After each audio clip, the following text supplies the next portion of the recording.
Hello friends, how are you? Welcome to our YouTube channel Dhyan Commerce, the key of success. Please like, subscribe, share and press bell icon for notifications. Thank you. Hello all dear student. Dhyan commerce के online lecture में आप सबका स्वागत है। आज हम management accounting 1 subject के बारे में समझेंगे। आपको ऑलरेडी पता है कि टीवाई बीकॉम सेमेस्टर 5 में आपको 2 अकाउंट पढ़ना है, जिसमें से पहला कॉस्ट एंड फिनांस अकाउंट जो कि दर्शन सर ने ऑलरेडी स्टार्ट कर दिया है, और ये दूसरा अकाउंटिंग है जिसके बारे में आज हम समझेंगे। उसमें पहला टॉपिक पढ़ने वाला है मैनेजमेंट अकाउंटिंग ओवरव्यू। चलिए, तो सबसे पहले हम मैनेजमेंट अकाउंटिंग 1 की गुजरात यूनिवर्सिटी की पेपर स्टाइल देखने वाला है, और जिसका टाइमिंग रहता है 2.5 आवर और टोटल मार्क्स रहता है 70।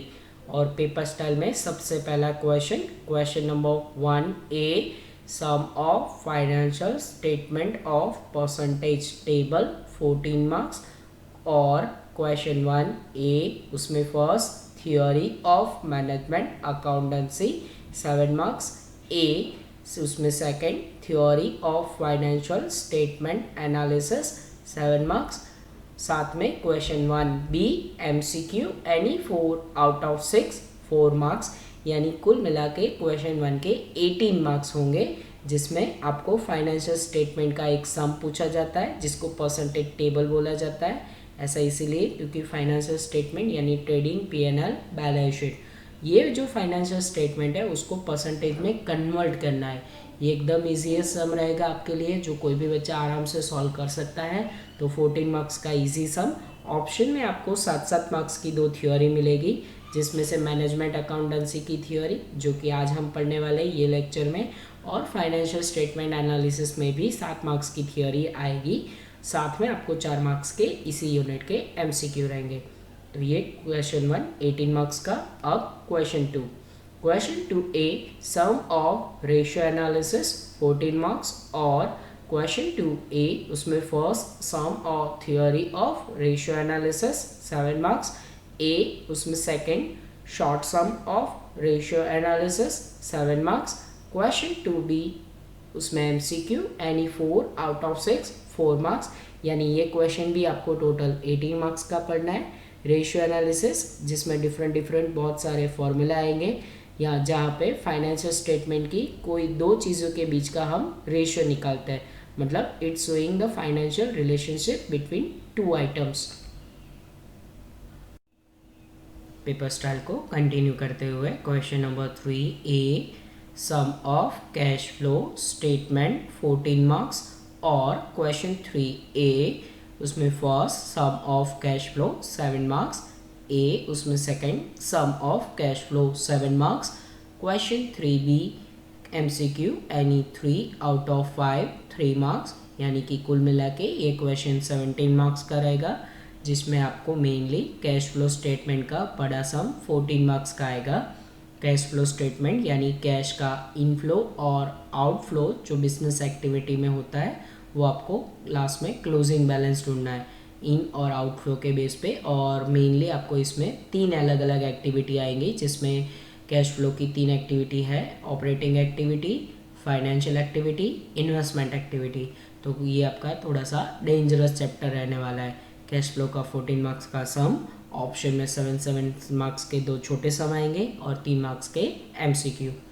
क्वेश्चन नंबर 4 जिसमें a sum of cash budget 14 marks. और क्वेश्चन 4A उसमें first sum of cash budget 7 marks. ए उसमें second sum of type of budget, theory of budget और zero base budget 7 marks. Question 4B MCQ any 3 out of 5 3 marks, यानी ये question भी आपका 17 marks का रहेगा, जिसमें कैश बजट का बड़ा सम 14 मार्क्स का कैश बजट जो कैश ओपनिंग बैलेंस से शुरू होगा और क्लोजिंग बैलेंस पे एंड होगा, उसमें जैसे प्लस करनी है और पेमेंट हो तो माइनस करना है। ये कैश बजट का अच्छा सम रहता है। 14 मार्क्स का आपको अटेम्प्ट करना है, ऑप्शन में आपको थ्योरी या छोटे सम भी मिल सकते हैं 7 मार्क्स के और साथ में 3 मार्क्स के MCQ। यानी कि आपको पहले 2 क्वेश्चन आएंगे टोटल 18 मार्क्स के, और क्वेश्चन नंबर 3 और 4 लास्ट के 2 क्वेश्चन 17 मार्क्स के। ऐसे कुल मिला के 70 मार्क्स का आपका ये पेपर बनेगा मैनेजमेंट अकाउंटिंग 1 का, जो कि आप कह सकते हो कि 90% से ज़्यादा आपको प्रैक्टिकल है, सिर्फ MCQ, बाकी चीज़ें 10% आपको थ्योरी है। तो कुल मिला के स्कोरिंग सब्जेक्ट आपका बनेगा मैनेजमेंट अकाउंटिंग 1 का पूरा पेपर। टॉपिक स्टार्ट करने से पहले, हर बार जब मैं क्लासरूम में होता हूँ, ये टॉपिक स्टार्ट करने से पहले मैं एक क्वेश्चन ऑलवेज पूछता हूँ जो मोस्टली स्टूडेंट को उनका आंसर नहीं पता होता। तो क्वेश्चन कुछ इस तरह सा है, did you know the branches of accounting? Account की कितनी ब्रांचेस है? That means how many types of accounting practice done by joint stock company. भाई कंपनी कितनी तरह के अकाउंट्स मेंटेन करती है? तो मोस्टली बच्चों का आंसर यही रहता है कि कंपनी 3 अकाउंट बनाती है, trading, P&L and balance sheet. ये 3 तरह के अकाउंट बनता है, पर these are not branches of accounting और अकाउंटिंग प्रैक्टिस। मोस्टली लोगों का आंसर गलत रहता है, पर क्लास में 3-4 बच्चे इंटेलिजेंट होते ही है, उनको एक्चुअल आंसर पता होता है। तो ये 3 जो अभी हमने कहे, ट्रेडिंग, P&L, बैलेंस शीट, वो एक्चुअली फाइनेंशियल अकाउंटिंग के 3 अकाउंट है, फाइनल अकाउंट जिसे हम बोलते हैं, यानी कि जो जॉइंट स्टॉक कंपनी के लिए बनाना कंपलसरी है। तो ये अकाउंटिंग की कोई टाइप्स नहीं है, ये अकाउंट है फाइनल अकाउंट। तो अकाउंट की जो जितनी 3 ब्रांच है उसका हम इंट्रोडक्शन यहाँ पे मैनेजमेंट अकाउंटिंग जब हम पढ़ रहे हैं तो लेना ज़रूरी है, इसीलिए मैंने स्टार्टिंग में आपको ये क्वेश्चन पूछा।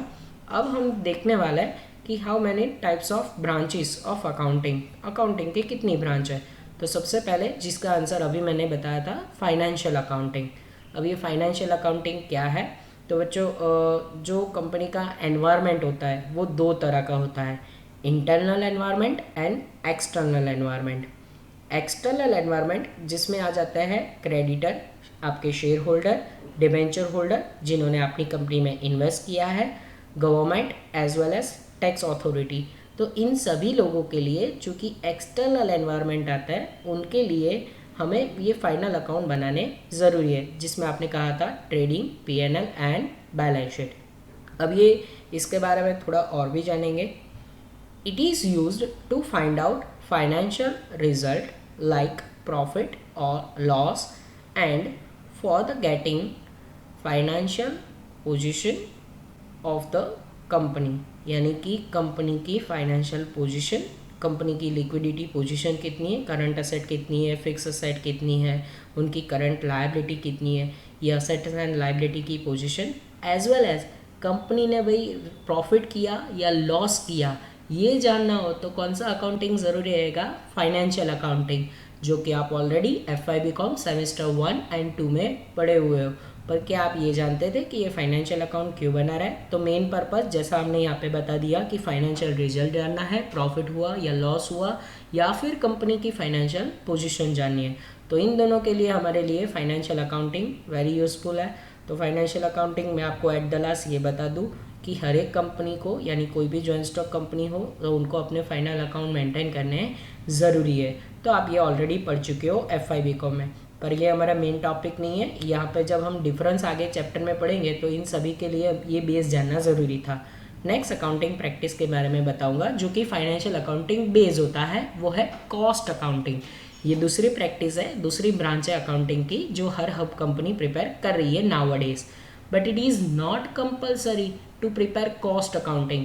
फिर ये कंपनी क्यों बनाती है? तो मैंने बताया था आगे कि एक होता है इंटरनल एनवायरनमेंट और दूसरा होता है एक्सटर्नल एनवायरनमेंट। इंटरनल एनवायरनमेंट में आ जाता है मैनेजमेंट और एम्प्लॉयज़। तो मैनेजमेंट के लिए जानना कुछ ज़रूरी है, जिसके लिए वो कॉस्ट अकाउंटिंग बनाता है। चलो कंपनी को भाई प्रॉफिट कितना हुआ ये पता चल गया, कंपनी ने एक साल 1 लाख का प्रॉफिट किया, दूसरे साल 5 लाख का प्रॉफिट किया, तो कंपनी क्या चाहती है कि उनको पता चले कि what was the reason behind profit and loss. ये भाई प्रॉफिट हुआ तो उसके पीछे का रीज़न क्या है, लॉस हुआ तो उसके पीछे का रीज़न क्या है। ये रीज़न जानने के लिए वो लोग कॉस्ट अकाउंट मेंटेन करते हैं। या फिर पता चले कि भाई कंपनी 10 प्रोडक्ट बना रही है उसमें से कोई प्रोडक्ट ऐसे भी हो जो कंपनी को नुकसान करवा रही हो, जैसे कि बालाजी है, अलग अलग वेफर्स वगैरह, नमकीन, सब कुछ वो बनाती है, तो उसमें से कोई एक प्रोडक्ट तो ऐसी होगी जिसमें उनको मुनाफा नहीं होता, यानी कि ज़्यादा नहीं बिकती होगी। तो अगर कंपनी को ये जानना हो कि कौन सी प्रोडक्ट उनके लिए प्रॉफिटेबल नहीं है, तो वो लोग फाइनेंशियल के बेस ऊपर कौन सा अकाउंटिंग प्रिपेयर करेंगे? Cost accounting. तो कॉस्ट अकाउंट के बारे में एक ही सेंटेंस में अगर मुझे शॉर्टली बताना हो तो मैं यहाँ पे बता रहा हूँ आपको, it is use to find out cost per unit which is help to determine selling price of the product. यानी कि इन शॉर्ट, अगर हमें कोई भी प्रोडक्ट की पर यूनिट कॉस्ट निकालनी हो, भाई एक यूनिट का हमें कॉस्ट कितना लग रहा है, और हमारी सेलिंग प्राइस अगर हमें फिक्स करनी है कि इतने में बेच सकते हैं, तो आप जानते हो कॉस्ट में प्रॉफिट ऐड करो, सेलिंग प्राइस मिल जाता है। तो कोई भी प्रोडक्ट की सेलिंग प्राइस डिटरमाइन करने के लिए पर यूनिट कितना कॉस्ट लगता है, ये जानने के लिए हम कॉस्ट अकाउंटिंग का यूज़ करते हैं। इन शॉर्ट, लॉस होगा कंपनी को, तो कंपनी को जानना है कि कहाँ लॉस हुआ है, कौन से रीज़न से लॉस हुआ है, तो उसके लिए कॉस्ट अकाउंटिंग कंपलसरी टेक्निक नहीं है, पर फिर भी कंपनी बनाती है। ऑलरेडी आपने ये टॉपिक भी SY BCom सेमेस्टर 3 एंड 4 में आप पढ़ चुके हो कि कॉस्ट अकाउंट की कितनी कितनी टेक्निक्स रहती है, राइट। फिर उसके बाद हम तीसरे, जो हमारा मेन TY BCom का टॉपिक है सेमेस्टर 5 एंड 6, मैनेजमेंट अकाउंटिंग। भाई क्यों ज़रूरी है मैनेजमेंट अकाउंटिंग? तो सीधी सी बात है, ये भी इंटरनल एनवायरनमेंट यानी कि मैनेजर्स एंड एम्प्लॉयज़ के लिए है, जो इंटरनल एनवायरनमेंट में आते हैं। ये सिंपल सा है मैनेजमेंट अकाउंटिंग, जो कि मैनेजमेंट के लिए ज़रूरी है। तो आगे वाली दो टेक्निक ऑलरेडी थी, फाइनेंशियल अकाउंटिंग भी था, कॉस्ट अकाउंटिंग भी था, फिर ये मैनेजमेंट अकाउंटिंग टॉपिक डालने की क्या ज़रूरत थी? ये क्यों हम पढ़ रहे हैं? सबसे पहले कई बच्चों को ये पता ही नहीं होता कि मैनेजमेंट अकाउंटिंग क्यों पढ़ना है। जब फाइनेंशियल अकाउंट पे से प्रॉफिट एंड लॉस मिल रहा था, जब कॉस्ट अकाउंट पे इनसे पता चल रहा था कि कौन सा लॉस हो रहा है, कौन सी प्रोडक्ट हमारी नहीं बिक रही है, या कहाँ पे कंपनी को इम्प्रूवमेंट की ज़रूरत है, तो ये जो दोनों टॉपिक थे, तो तीसरे टॉपिक की क्या ज़रूरत थी? पर मैनेजमेंट अकाउंट की ज़रूरत इसीलिए है क्योंकि फाइनेंशियल अकाउंटिंग सिर्फ हमें रिजल्ट प्रोवाइड कर रहा है, प्रॉफिट हुआ या लॉस। कॉस्ट अकाउंटिंग हमें उसके रीज़न बता रहा है कि कौन से रीज़न थे कि लॉस हुआ तो क्यों हुआ, प्रॉफिट हो रहा है तो कंपनी को वो मेंटेन करना है कि कौन से रीज़न से प्रॉफिट हो रहा है, तो आगे भी तो उनको प्रॉफिट करना है। तो ये सारी दोनों चीज़ों के बेस पे मैनेजमेंट फ्यूचर में क्या प्लान करेगा, फ्यूचर एक्टिविटी क्या रहेगी, तो for the purpose of future planning और एस्टिमेशन कंपनी एक और अकाउंटिंग प्रैक्टिस करती है जिसका नाम है मैनेजमेंट अकाउंटिंग। तो इसके बारे में इन शॉर्ट हम लास्टली थोड़ा सा समझ लेंगे। It is an system which helpful to the management in taking important business decision, यानी कि ऐसी टेक्निक जो सिर्फ और सिर्फ मैनेजमेंट के लिए ज़रूरी है। किस पर्पज़ से? For taking business decision. भाई अब चलो पता चल गया कि ये प्रोडक्ट नहीं बिक रही है, तो फ्यूचर में उसका ऑप्शन क्या, अब फ्यूचर में क्या हमें कौन सी प्रोडक्ट मेंटेन करनी चाहिए, कौन सी प्रोडक्ट हमें ज़्यादा प्रॉफिटेबल रहेगी, तो सभी चीज़ें के लिए प्लान करना है। तो प्लानिंग के लिए या जो पर्पज़ है आपका फ्यूचर में गोल है, उसको अचीव करने के लिए management account is a best technique of accounting. यानी कि आप अब मैच्योर हो, TY BCom यानी सबसे सीनियर स्टूडेंट, तो आपको ये टॉपिक TY में आ रहा है, सबसे इम्पॉर्टेंट टॉपिक कह सकते हो आप TY BCom में, और प्रैक्टिकल भी पढ़ना है। मैनेजमेंट अकाउंट की काफ़ी सारे टेक्निक जैसे कि बजटरी कंट्रोल आप यहाँ पे सीखने वाले हो। बहुत सारे ऐसे टॉपिक्स हैं जो आप मैनेजमेंट अकाउंट में पढ़ोगे, रेशियो एनालिसिस है, कैश फ्लो स्टेटमेंट है, तो ये आपके लिए बहुत इंपॉर्टेंट टॉपिक रहने वाला है। आगे हम चैप्टर में इसके बारे में और भी डिस्कशन करेंगे। चलिए सबसे पहले हम हमारे टॉपिक का मीनिंग देखने वाला है, यानी कि meaning of management accountancy. A method provides necessary accounting information to management so that they can take important decision for future regarding business activity। यानी कि कंपनी की जो बिजनेस एक्टिविटी है उसके रिगार्डिंग फ्यूचर के कोई भी डिसीजन लेना हो तो उसके लिए जो नेसेसरी अकाउंटिंग इंफॉर्मेशन प्रोवाइड करे, ऐसी टेक्निक को हम मैनेजमेंट अकाउंटेंसी कहेंगे। सिंपल सी बात है, जो टेक्निक मैनेजमेंट के लिए यूज़फुल है फ्यूचर के रिलेटेड कोई भी डिसीजन लेने के लिए, तो ऐसे एक्टिविटी को हम मैनेजमेंट अकाउंटेंसी कहेंगे। सिंपल है हमारा ये टॉपिक। आगे हमने ऑलरेडी डिस्कस किया कि 3 अलग अलग प्रैक्टिस है, उसमें से मैनेजमेंट अकाउंटिंग क्यों ज़रूरी है। अब नेक्स्ट टाइम न बिगाड़ते हुए हम हमारे एक और इम्पोर्टेंट टॉपिक पे जाएंगे, कैरेक्टरिस्टिक्स, जिसको हम कह सकते हैं नेचर ऑफ मैनेजमेंट अकाउंटेंसी। ये topic exam point of view से ज़्यादा इम्पोर्टेंट नहीं रहता, बट जब हम मीनिंग समझ रहे हो तो साथ में उसकी कैरेक्टरिस्टिक देखें तो टॉपिक हमें और क्लियर होता है। तो कैरेक्टरिस्टिक्स में सबसे पहला कैरेक्टरिस्टिक यूज़फुल फॉर मैनेजमेंट, जैसे आगे डेफिनेशन में हमने देखा हुआ है कि भाई ये ऐसी मैनेजमेंट अकाउंटिंग की जो टेक्निक है वो सिर्फ और सिर्फ मैनेजमेंट के लिए ज़रूरी है, जो कि कंपनी के इंटरनल एनवायरनमेंट का एक पार्ट है। ये कंपनी का इंटरनल एनवायरनमेंट होता है जिसमें मैनेजर्स एंड एम्प्लॉयज़ आता है, ये सिर्फ और सिर्फ मैनेजमेंट अकाउंटिंग उनके लिए ही ज़रूरी है। तो ये तो जाहिर सी बात है, it is useful for management. Next characteristics, start working only after the financial accounting work is over, यानी कि जब फाइनेंशियल वर्क ख़त्म हो जाए, कंपनी का फाइनल अकाउंट बन जाए, trading PNL balance sheet final account बन गया, प्रॉफिट एंड लॉस पता चल गया, उसके बाद व्हाट अबाउट फ्यूचर, तो फ्यूचर में वो लोग क्या एक्टिविटी करेंगे, बिजनेस के क्या क्या डिसीजन रहेंगे, वो सब जानने के लिए आपको ये मैनेजमेंट अकाउंटिंग ज़रूरत है। तो ये कब वर्क करता है, जब फाइनेंशियल अकाउंटिंग ख़त्म हो जाए। तो फाइनेंशियल अकाउंटिंग पे इन शॉर्ट कह सकते हैं कि management account is depend on financial accounting. जब तक फाइनेंशियल वर्क ख़त्म नहीं होता तब तक मैनेजमेंट वर्क स्टार्ट नहीं हो पाएगा। Next characteristic, analysis of all accounting information. अभी हमने देखा कि फाइनेंशियल अकाउंटिंग पे बेस होता है, तो फाइनेंशियल अकाउंटिंग के बेस पे मैनेजमेंट अकाउंटिंग क्या करता है, अलग अलग बजटरी कंट्रोल वगैरह कुछ बनाता है, उसका एनालिसिस करता है। एनालिसिस करने से उनको मालूम पड़ता है कि भाई कौन से डिसीजन उनको फ्यूचर में लेने हैं, तो एनालिसिस करता है अकाउंटिंग इन्फॉर्मेशन का। नेक्स्ट कैरेक्टरिस्टिक्स उसी के जैसे, preparation of budgets and budgetary control. भाई अगर एनालिसिस हो गया है तो उसके ऊपर से फ्यूचर के लिए बजट से आप जानते होंगे, estimation of income and expenditure, यानी आपका रिसिप्ट और पेमेंट का पूरा एनालिसिस। तो बजट बनाते हैं, बजटरी कंट्रोल भी करते हैं। कई बच्चे होते हैं ना आउट ऑफ कंट्रोल ना हो जाए, ये हमें देखना पड़ता है, क्योंकि मैनेजमेंट का ये एक वन ऑफ द टूल है कि मैनेजमेंट ये भी देखता है कि बजट बनाया, बजट आउट ऑफ कंट्रोल ना हो जाए, मतलब उनकी कैपेसिटी से बाहर ना हो जाए।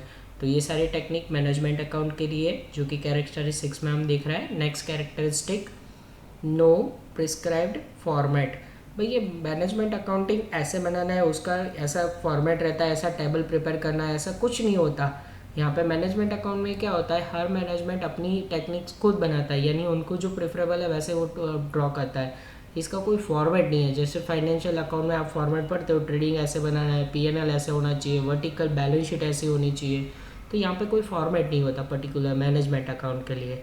And next and last characteristics, improve the efficiency. Management accounting हमें क्या इन शॉर्ट क्यों ज़रूरी है, एफिशिएंसी बढ़ानी है, यानी कि पता चलता है कि भाई कहाँ एफिशिएंट वर्क हो रहा है कि नहीं हो रहा है। फ्यूचर में उन्होंने प्लान किया तो उस हिसाब से उनको वर्क करना चाहिए। तो ये सारी चीज़ें होने के कारण वो एफिशिएंसी को इम्प्रूवमेंट करता है। तो management accountancy is very useful for improving efficiency. अब हम मैनेजमेंट अकाउंटेंसी के एक और टॉपिक को देखने जा रहे हैं, जिसका नाम है स्कोप ऑफ मैनेजमेंट अकाउंटेंसी, जिसमें सबसे पहला स्कोप है financial accounting. Scope important topic रहता है हमारे लिए मैनेजमेंट अकाउंटेंसी में, कि क्या उनका काम है, मैनेजमेंट अकाउंटेंसी कौन से एरिया को लेके वर्क कर रहा है। तो सबसे पहले जैसे हमने आगे देखा था फाइनेंशियल अकाउंटिंग, तो management accounting on the basis of financial accounting होता है, यानी कि वो फाइनेंशियल अकाउंटिंग बेस होता है। यहाँ पे एक इमेजनरी फिगर भी दे सकते हैं, जैसे कि हम कोई प्रॉफिट एंड लॉस कैलकुलेट कर रहा है और हमारा ट्रेडिंग पीएनएल बैलेंस शीट उसके हमें इंफॉर्मेशन दे रहा है, यानी कि फाइनेंशियल रिजल्ट, प्रॉफिट और लॉस एंड फाइनेंशियल पोजीशन। तो ये सभी जानकारी हमें फाइनेंशियल अकाउंटिंग के बेस पे मिलती है। तो मैनेजमेंट अकाउंटिंग डिपेंड्स रहता है ऑन फाइनेंशियल अकाउंटिंग। देखो यहाँ पे जैसे हम क्लास में अगर पढ़ रहे हो तो हम मटेरियल का यूज़ करते हैं, हमारे डीसीजीटी ध्यान कॉमर्स का ट्यूशन मटेरियल, जिसमें ये सारी थियोरी होती है। तो हम उसको रीड करते हैं, टॉपिक को मैं अंडरस्टैंड करवाता हूँ। पर जब हम यहाँ पे ऑनलाइन पढ़ रहे हैं, पीपीटी थ्रू प्रेजेंटेशन में कर रहा हूँ, तो आपकी अंडरस्टैंडिंग ज़्यादा हो और ज़्यादा इंटरेस्ट लाने के लिए यहाँ पे मैंने हर एक टॉपिक का साथ में एक इमेज भी दिया है जो उसको रिप्रेजेंट कर रहा है। तो आपके लिए टॉपिक समझने में अंडरस्टैंडिंग लेवल बढ़ जाए और आपका इंटरेस्ट भी बढ़े। सेकंड स्कोप अगर रहेगा तो वो है कॉस्ट अकाउंटिंग, यानी कि मैनेजमेंट अकाउंटिंग कॉस्ट अकाउंटिंग को भी यूज़ कर रहा है। कॉस्ट अकाउंटिंग को क्यों यूज़ कर रहा है? जैसे कि कंपनी अगर 10 प्रोडक्ट बना रही है, आगे डिस्कस हो चुका है, 10 प्रोडक्ट अगर कंपनी बना रही हो तो उसमें से कौन सी प्रोडक्ट उनके लिए प्रॉफिटेबल नहीं है या कौन सी प्रोडक्ट उनको ज़्यादा प्रॉफिट दे रही है, तो यानी मैनेजमेंट क्या करेगा, जो प्रोडक्ट उनको ज़्यादा प्रॉफिट दे रही है फ्यूचर में उसका प्रोडक्शन ज़्यादा करेगा। जो प्रोडक्ट उनको लिए लॉस मेकिंग है या कम प्रॉफिट कमा रही है, कंपनी शायद तक उसको प्रोडक्शन बंद कर दे या कम कर दे। तो ये सारे डिसीजन मैनेजमेंट कब ले पाएगी? जब उनके पास कॉस्ट अकाउंटिंग किया हुआ हो। तो मैनेजमेंट ये कॉस्ट और फाइनेंशियल दोनों अकाउंटिंग को यूज़ कर रहा है। पहले दो स्कोप बहुत ईजी। नेक्स्ट स्कोप है बजटरी कंट्रोल। बजटरी कंट्रोल आगे हमने ये भी देखा हुआ है कि मैनेजमेंट अकाउंटेंसी में बजट प्रिपेयर करता है।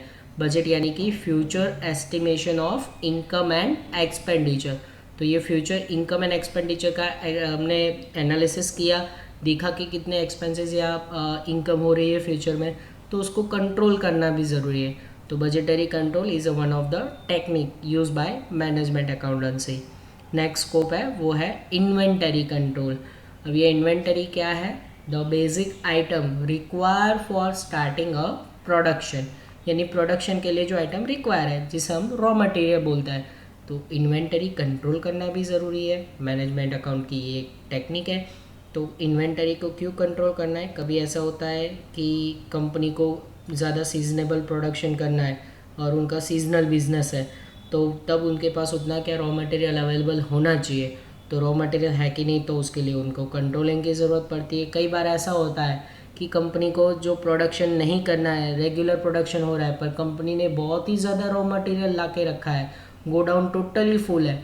तो वो ऐसा भी नहीं होना चाहिए कि अगर आपने ज़्यादा स्टोर कर दिया है तो भी दिक्कत है, अगर जब प्रोडक्शन करना है आपके पास रॉ मटेरियल नहीं है तो भी दिक्कत है। तो इसके लिए कंपनी को इन्वेंटरी कंट्रोल करना पड़ता है। तो ये वन ऑफ द स्कोप रहता है मैनेजमेंट अकाउंटेंसी का कि उनको इन्वेंटरी कंट्रोल करना पड़ता है। Next one that is replacement accounting. Replacement में यहाँ पे इमेज में आपको एम्प्लॉय रिप्लेसमेंट होते हुए दिखते होंगे, बट यहाँ पे रिप्लेसमेंट अकाउंटिंग क्या कह रहा है कि जब आपकी असेट पुरानी हो जाती है या असेट काम करना बंद कर देती है, जिसमें रिपेयरिंग का खर्चा अगर आपको ज़्यादा आ रहा है तो कितना उसका वैल्यू होना चाहिए, अगर मार्केट में हम इसको रिप्लेस कर दें तो हमें कितने पैसे मिलेंगे, अगर नई मशीन खरीद रहे हैं तो उसका कॉस्ट कितना होगा, ये सारी चीज़ें हमें रिप्लेसमेंट अकाउंटिंग में लर्न करनी होती है। फिर उसके बाद एक और scope that is interim report. Interim report क्या होता है? जैसे हमारा फाइनल अकाउंट का रिपोर्ट कि कंपनी को पूरे साल इतना लॉस हुआ, कंपनी ने इतना प्रॉफिट किया, कंपनी की ये प्रोडक्ट सबसे अच्छी थी, तो ये सारा एक रिपोर्ट बनता है जो कि मैनेजमेंट के सामने प्रेजेंट होता है। इंक्रीम रिपोर्ट जनरली 1 ईयर का होगा। चलो स्कोप को आगे बढ़ाते हुए नेक्स्ट स्कोप हमारा रहेगा स्टैटिस्टिकल मेथड, यानी मैनेजमेंट अकाउंटेंसी स्टैटिस्टिकल की अलग अलग मेथड्स को यूज़ कर रहा है for the purpose of data analysis. Data को पूरा एनालिसिस करना है, उसके ऊपर से फ्यूचर एस्टिमेशन करना है ऑफ इनकम एक्सपेंडिचर, कितना फ्यूचर में सेल रह सकता है या कितना प्रॉफिट रहेगा। पास्ट डेटा को यूज़ करके ये सभी चीज़ें के एनालिसिस के लिए जाहिर सी बात है मैनेजमेंट अकाउंटेंसी स्टैटिस्टिकल मेथड को यूज़ कर रहा है। नेक्स्ट होगा वो है टैक्सेशन। टैक्सेशन आप already SY BCom semester 3 and 4 में पढ़ चुके हो। टैक्स पर्पजेस मैनेजमेंट ये वर्क करता है कि उनको देखना पड़ता है कि फ्यूचर में इनकम इतनी रहेगी तो उनको टैक्स लायबिलिटी इतनी रह सकती है, उसके ऊपर से इनकम टैक्स रिटर्न भरने के लिए कुछ डॉक्यूमेंट्स वगैरह प्रिपेयर करना है। तो सभी चीज़ों के लिए टैक्स पर्पजेस अगर हम देखे जाए तो मैनेजमेंट अकाउंटेंसी वो भी वर्क ध्यान में रखता है कि उनको टैक्स कितना हो सकता है फ्यूचर टैक्स लायबिलिटी के लिए। नेक्स्ट स्कोप रहेगा वो है ऑफिस सर्विसेज। ये एक्स्ट्रा स्कोप रहता है जो आपको टेक्स्ट बुक में कई पॉइंट पे आपको नहीं दिखेंगे, ये एक्स्ट्रा पॉइंट है जो मैंने यहाँ पे रखा हुआ है। ऑफिस सर्विसेज में जो मैनेजमेंट वर्क कर रहा है वो मैनेजर्स वो क्या देखता है कि उनको रेगुलर फाइल मेंटेन करना होता है, डेटा रिकॉर्ड्स मेंटेन करना पड़ता है। तो वो जो ऑफिस डेटा होता है वो उनका जो एनालिसिस वर्क होता है वो प्रॉपर होना चाहिए, क्योंकि क्या हो कि फ्यूचर में अगर आपको कोई प्रोजेक्ट के रिलेटेड अगर कोई बजट बनाना हो वगैरह, अगर आपको जो काम करना है फ्यूचर प्रोजेक्ट्स के लिए, तो उसके लिए ऑफिस सर्विसेज आपकी बेस्ड होनी चाहिए। ऑफिस में वर्क ऐसा मेंटेन होना चाहिए, एनालिसिस आपका प्रॉपर होना चाहिए, फाइलिंग जो होता है वो प्रॉपर तरीके से होना चाहिए। तो वो डेटा प्रोवाइड अच्छे से हो, इसीलिए office services one of the scope रहता है मैनेजमेंट अकाउंटेंसी का। Next and last scope that is internal audit. आपने अगर अच्छा वर्क किया है, आपका कम्युनिकेशन बेस्ड है, तो आपको पता होना चाहिए कि आपने जो काम किया वो प्रॉपर हुआ है कि नहीं। फाइलिंग जैसे मेंटेन करना है, ऑफिस वर्क मेंटेन करना है, जो आपका फाइनल अकाउंट है वो अच्छे से हुआ है कि नहीं, तो ये सब कुछ वर्क इंटरनल ऑडिट में कंसिडर किया जाता है। तो इंटरनल ऑडिट भी मैनेजमेंट अकाउंटेंसी का वन ऑफ द स्कोप है। ये इंपॉर्टेंट आपका स्कोप का टॉपिक यहाँ पे ख़त्म होता है मैनेजमेंट अकाउंटेंसी में। चलिए अब आज के इस लेक्चर का सबसे लास्ट टॉपिक का डिस्कस करेंगे, difference between financial and management accountancy. ये इंपॉर्टेंट टॉपिक रहेगा एग्जाम पॉइंट ऑफ व्यू। अगर आप देख रहे हो तो ये टॉपिक सबसे ज़्यादा पूछने वाले टॉपिक में से एक है। डिफरेंस दो इस चैप्टर में आपको करने हैं, जिस दोनों डिफरेंस में से कोई एक डिफरेंस 100% एग्जाम में आ सकता है। डिफरेंस स्टार्ट करेंगे। 3 कॉलम, सबसे पहला कॉलम रहेगा पॉइंट्स का कॉलम, फिर दूसरा कॉलम रहेगा फाइनेंशियल अकाउंटेंसी, तीसरा कॉलम मैनेजमेंट अकाउंटेंसी। जब भी आप कोई भी डिफरेंस राइट डाउन करो तो उसमें ऑलवेज आपको पॉइंट्स का कॉलम बनाना है, उससे आपका प्रेजेंटेशन अच्छा रहता है। सीरियल नंबर नहीं देने पर पॉइंट्स वाला कॉलम आपको बनाना ही है।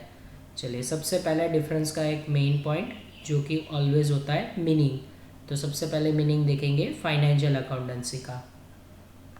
Financial accounting is a way of reporting business activity and financial information to investor, creditor and other people outside the business organization। यहाँ पे हमें मीनिंग बताया गया है फाइनेंशियल अकाउंटेंसी का कि वो बिजनेस की ऐसी एक्टिविटी है जो रिपोर्टिंग की जाती है। किन किन लोगों के लिए रिपोर्टिंग की जाती है? इन्वेस्टर यानी कि शेयर होल्डर्स, आपकी कंपनी के debenture holder, creditor, other people यानी कि गवर्नमेंट, ये सभी जो आउटसाइडर है जिसको हम बोल सकते हैं एक्सटर्नल एनवायरनमेंट कंपनी के लिए। तो ये जो एक्सटर्नल एनवायरनमेंट है, आउटसाइडर, उनको बिजनेस ने क्या एक्टिविटी किया, उनको पैसों का कैसे यूटिलाइज किया, वो दिखाने के लिए जो फाइनेंशियल एक्टिविटी होती है यानी कि ट्रेडिंग, पीएनएल, बैलेंस शीट, वो जो एक्टिविटी है उसको हम फाइनेंशियल अकाउंटिंग बोलेंगे। तो ये आप ऑलरेडी पढ़ चुके हो, सेमेस्टर 1 और 2 में आप फाइनेंशियल अकाउंटेंसी पढ़ रहे थे। फिर उसके बाद मैनेजमेंट अकाउंटेंसी का definition, a method provides necessary accounting information to management so that they can take important decision for future regarding business activity। यानी कि यहाँ पे हमें ये बताया गया है, सिंपल मीनिंग आगे हम देख चुके हैं ऑलरेडी, कि जैसे जो अकाउंटिंग मेथड जो सिर्फ और सिर्फ मैनेजमेंट के लिए यूज़फुल है, किस चीज़ के लिए? For taking future important business decision, business के रिलेटेड कोई भी फ्यूचर डिसीजन लेने हो तो उसके लिए जो एक्टिविटी मैनेजमेंट करता है उसको हम मैनेजमेंट अकाउंटेंसी बोलेंगे। चलिए मीनिंग क्लियर है। अब नेक्स्ट पॉइंट देखेंगे, वो है ऑब्जेक्ट। भाई financial accountancy and management accountancy का ऑब्जेक्ट क्या है? सबसे पहले फाइनेंशियल अकाउंटेंसी का object, to give the information of economic position of the business and provide financial result of business. यहाँ पे फाइनेंशियल अकाउंटेंसी का मेन पर्पस ऑब्जेक्टिव ये रहता है कि वो क्या करता है, इकोनॉमिक पोजीशन आपको दिखाता है, कंपनी ने प्रॉफिट किया या लॉस किया, फाइनेंशियल पोजीशन कैसी है बिजनेस की, यानी कि असेट के सामने लायबिलिटी की पोजीशन, वो शो कर रहा है फाइनेंशियल अकाउंटेंसी। जबकि management accountancy to give guidelines to management for decision making process. यहाँ पे डिसीजन लेने के लिए वो मैनेजमेंट को गाइडलाइंस प्रोवाइड कर रहा है, यानी मैनेजमेंट का ऑब्जेक्टिव ये है कि वो गाइडलाइन सिर्फ प्रोवाइड कर रहा है मैनेजमेंट को डिसीजन मेकिंग के लिए। चलो डिफरेंस को आगे कंटिन्यू करते हुए नेक्स्ट पॉइंट हमारा रहेगा स्कोप। उसमें फाइनेंशियल अकाउंटेंसी में, in financial accounts the business transaction are noted. यहाँ पे क्या होता है कि हिस्टोरिकल डेटा को यूज़ करके उसमें जो बिजनेस ट्रांजेक्शन होते हैं उसके सिर्फ नोट डाउन होती है, यानी कि पास्ट ट्रांजेक्शन की एंट्री होती है। जबकि मैनेजमेंट अकाउंटेंसी में, in management account there is a criticism and analysis of various activity of the business। यहाँ पे क्या होता है, पास्ट ट्रांजेक्शन को यूज़ करके उसके ऊपर से क्रिटिज्म, एनालिसिस, डिटेल स्टडी होता है बिजनेस ट्रांजेक्शन की, जिसके बेस पे वो लोग फ्यूचर डिसीजन लेते हैं। तो यहाँ पे सिंपल सी बात है, अगर आपको मीनिंग क्लियर है सिर्फ टॉपिक का, तो आप ये सारे पॉइंट इजीली अंडरस्टैंड कर पाओगे। नेक्स्ट पॉइंट रहेगा हमारा ईजीएस्ट है स्टेटमेंट्स। फाइनेंशियल अकाउंटेंसी में trading account, P&L account and balance sheet are prepared at the end of year.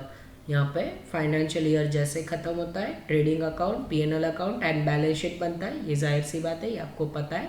जबकि मैनेजमेंट अकाउंटेंसी में in management accounts ratio analysis, variance study and reports are prepare. यहाँ पे क्या होता है, बहुत सारी अलग अलग रेशियो एनालिसिस होता है। रेशियो एनालिसिस यानी कि दो चीज़ों के बीच का रेशियो निकालना होता है।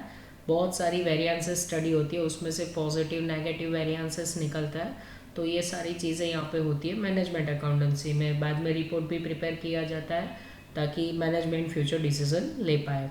नेक्स्ट रहेगा पॉइंट हमारा, वो है प्रेजेंटेशन।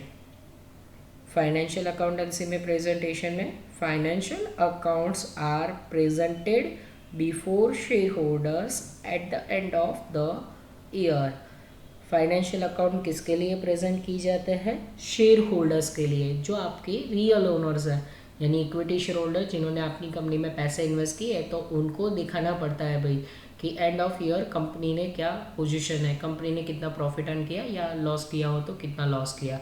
ये शेयर होल्डरों के लिए। जबकि the management accounts are present before the board of director. भाई बोर्ड ऑफ डायरेक्टर्स के लिए ये प्रिपेयर होता है मैनेजमेंट अकाउंट, क्योंकि उनको उसके बेस पे फ्यूचर डिसीजन लेना है। वही मैं घुमा फिरा के एक ही पॉइंट बोल रहा हूँ कि फाइनेंशियल अकाउंटेंसी वो शेयर होल्डर आउटसाइडर के लिए, जबकि मैनेजमेंट इनसाइडर मैनेजमेंट के लिए।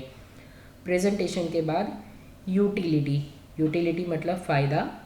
उसमें सबसे पहले फाइनेंशियल अकाउंटेंसी में it is use to find out financial result like profit loss and for the grating financial position of the company.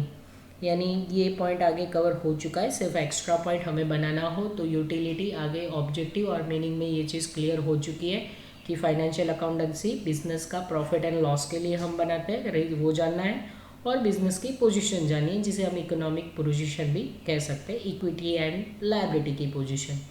चलिए इसके बाद मैनेजमेंट अकाउंटेंसी की utility. It is a system which is helpful to management in taking important business decision. ये सिर्फ और सिर्फ management के लिए यूज़फुल है। किस चीज़ के लिए? इम्पॉर्टेंट बिजनेस डिसीजन लेने के लिए। Easy point. चलिए डिफरेंस को आगे कंटिन्यू करते हुए नेक्स्ट पॉइंट रहेगा method. Financial accounts are prepared according to principle of accountancy. यानी फाइनेंशियल अकाउंटेंसी के रूल्स एंड रेगुलेशन के मुताबिक ही प्रिपेयर किया जाता है। उसमें जो अकाउंटिंग स्टैंडर्ड में रूल दिए गए उस हिसाब से ही फाइनल अकाउंट लिखा जाता है। Next, management accounts are more than a art rather than science and prepared with different style। Management account क्या है? उसके लिए कोई पर्टिकुलर रूल्स एंड रेगुलेशंस नहीं है, वो एक तरह का आर्ट है जिसमें डिफरेंट स्टाइल से अकाउंट प्रिपेयर किए जाते हैं। That means there is no particular method for management accountancy. जबकि फाइनेंशियल अकाउंटेंसी के लिए पूरा रूल्स एंड रेगुलेशन है, फॉर्मेट पूरा अवेलेबल है कंपनी एक्ट में। तो फाइनेंशियल अकाउंटेंसी के लिए मेथड है, जबकि मैनेजमेंट के लिए मेथड नहीं है। Next point, accuracy. Financial accounts represent perfect amount. Financial accountancy में पर्टिकुलर परफेक्ट अमाउंट से लिखा जाता है, यानी कि जो भी वैल्यू से ट्रांजेक्शन हुआ है उसी अमाउंट से नोट डाउन होता है। कोई भी राउंड फिगर नोट डाउन नहीं होती, कोई भी नियरेस्ट अमाउंट से नोट डाउन नहीं होती, जो होता है उसी वैल्यू से दिखाया जाता है। जबकि management it representing nearest and rounding up amount. यहाँ पे सीधी सी बात है, मैनेजमेंट में कोई पर्टिकुलर फिक्स अमाउंट नहीं होती, वो कुछ राउंडिंग अप और नियरेस्ट अमाउंट से दिखाई जाती है, क्योंकि वहाँ पे एस्टिमेशन होता है फ्यूचर की अमाउंट, तो वो फिक्स नहीं हो सकती, उसमें कुछ राउंडिंग अप या नियरेस्ट अमाउंट दिखाई जाती है। नेक्स्ट पॉइंट रहेगा वो है ड्यूरेशन पीरियड, उसे पीरियड भी कहा जाता है, ड्यूरेशन भी कह सकते हो आप। Financial accounts are presented at the end of accounting year, वो अकाउंटिंग ईयर यानी कि एक साल ख़त्म हो तुरंत बनाया जाता है। ये हम पॉइंट जानते हैं कि हर एक साल का फाइनेंशियल अकाउंटेंसी प्रिपेयर होता है, फाइनल अकाउंट हम साल दर साल बनाते हैं। नेक्स्ट मैनेजमेंट में, management accounts and statement are prepared at the different time, जब भी रिक्वायरमेंट होती है तभी वो प्रिपेयर किया जाता है, फिक्स नहीं होता कि इस टाइम बनाना है, जब भी मैनेजमेंट को ज़रूरत लगे वो अकाउंट्स प्रिपेयर किए जाता है। नेक्स्ट पॉइंट वो रहेगा कंपलसरी, ये पॉइंट भी easy, financial accounts are compulsory to be prepared, financial account हर जॉइंट स्टॉक कंपनी के लिए बनाना कंपलसरी है, उसको बनाना ही पड़ता है, जो भी जॉइंट स्टॉक कंपनी है उनको अपने अकाउंट्स प्रिपेयर करने पड़ते हैं। जबकि मैनेजमेंट अकाउंट में, management accounts are not compulsory to be prepared, यानी कि वो बनाना कंपलसरी नहीं है, बट नाउअडेज मोस्टली कंपनी ये मैनेजमेंट अकाउंट भी प्रिपेयर करती है क्योंकि उनके लिए फ़ायदेमंद है, पर ये कंपनी एक्ट के मुताबिक बनाना ज़रूरी नहीं है, फिर भी हर कंपनी बनाती है, मतलब that is not compulsory account, right. अब लास्ट पॉइंट ये टॉपिक का वो है वेरियस ग्रुप, भाई कौन इसका यूज़ करता है, अब उसकी बात करेंगे। Financial account are useful to shareholder, investor, debenture holder and bank etcetera. यहाँ पे फाइनेंशियल अकाउंट मोस्टली किसको यूज़फुल है, कंपनी के शेयर होल्डर, इन्वेस्टर है, डिबेंचर होल्डर है, बैंक्स है, उनके लिए ज़्यादा यूज़फुल है। मतलब हमने आगे बात कर चुके हैं, ये आउटसाइडर जो होता है कंपनी का एक्सटर्नल एनवायरनमेंट, तो उनके लिए ये ज़्यादा यूज़फुल है, तो ये ग्रुप उसका यूज़ करता है ये अकाउंट का। नेक्स्ट मैनेजमेंट में, management accounts are useful for management to increase the efficiency of management, यानी कि मैनेजमेंट अकाउंट सिर्फ और सिर्फ मैनेजमेंट के लिए यूज़फुल है, और वो क्या करते हैं, अपनी एफिशिएंसी को इंक्रीज़ करता है। सपोज़ उन्होंने जो एस्टिमेशन किया था, अगर उस हिसाब से कंपनी की पोजीशन रहती है तो मैनेजमेंट ने अच्छा वर्क किया, तो उनकी एफिशिएंसी के लिए ही इसको यूज़ किया जाता है। यहाँ पे हमारा ये टॉपिक कंप्लीट होता है। काफ़ी सारे डिफरेंस के पॉइंट मैंने यहाँ पे डिस्कस किए, वैसा इसलिए ताकि आपको अगर इसमें से कुछ कम पॉइंट भी याद रह जाए फिर भी आपका एक अच्छा सा आंसर बन जाएगा, तो डिफरेंस यहाँ पे ख़त्म होता है और इम्पॉर्टेंट टॉपिक भी है। बाकी का काम हम नेक्स्ट लेक्चर में देखने वाला है।